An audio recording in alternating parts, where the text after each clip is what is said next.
গুরুজন যে কইছে আলেম গেছে জালেম হইয়া কোরআন পড়ে চন্ডালে, আলেম তো জালেম হয়ে গেছেই। কোন সাইডে সে জুলুম না করতেছে? তাবলিগে যাইবা সেইখানে মারামারি, ওরসে যাইবা সেইখানে মারামারি, মাহফিলে যাইবা সেইখানে মারামারি, মাদ্রাসায় ঢুকবা সেইখানে মারামারি, বাইতুল মুকাররম মসজিদে যাইবা সেইখানে ইমামলে জুতা ফেঁকাফেঁকি। বলো আমি একটা কথা মিথ্যা বলছি, ভুল বলছি? আমি বানায়া বলি নাই তো। তাবলিগ জামাতের মধ্যে মানুষ মেরা ফেলাইলো কুবায়া, কেন? দিনে শিক্ষার জন্য গেছে তারা।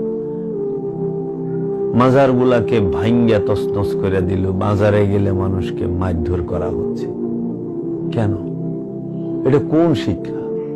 আচ্ছা, মসজিদে গেছে, মসজিদে সভাপতি লয়া মারামারি খুনাখুনি, বাইতুল মুকাররম মসজিদে জুতা ফেঁকাফেঁকি হইল, মারামারি হইল, ইমাম লয়া দুই গ্রুপের। পৃথিবীর মধ্যে কলঙ্কের ইতিহাস তো এই 24 সাল আর 25 সালে বই রইল।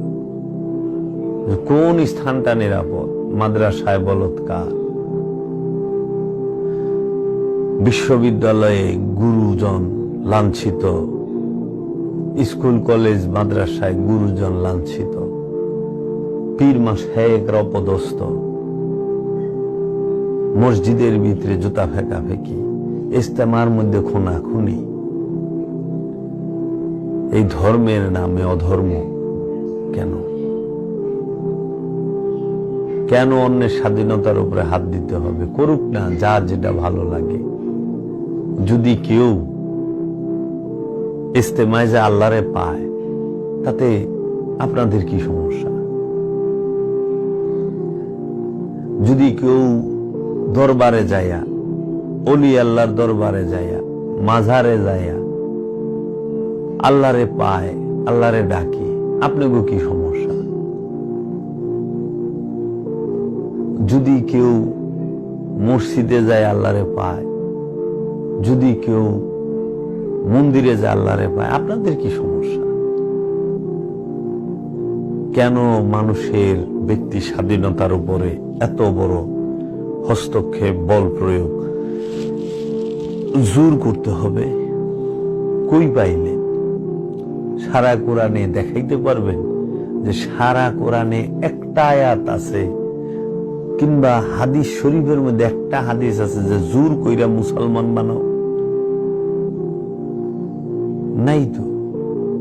জোর কইরা ধর্ম শিখাও, জোর কইরা ইবাদত করাও, আল্লাহ বলে নাই তো। উল্টা আল্লাহ কইছে কি, ইয়া আইয়ুহান নাফসে মুতমাইন্না, ও পরিতৃপ্ত নফস, তুমি তোমার ইচ্ছায়, তোমার রেজায়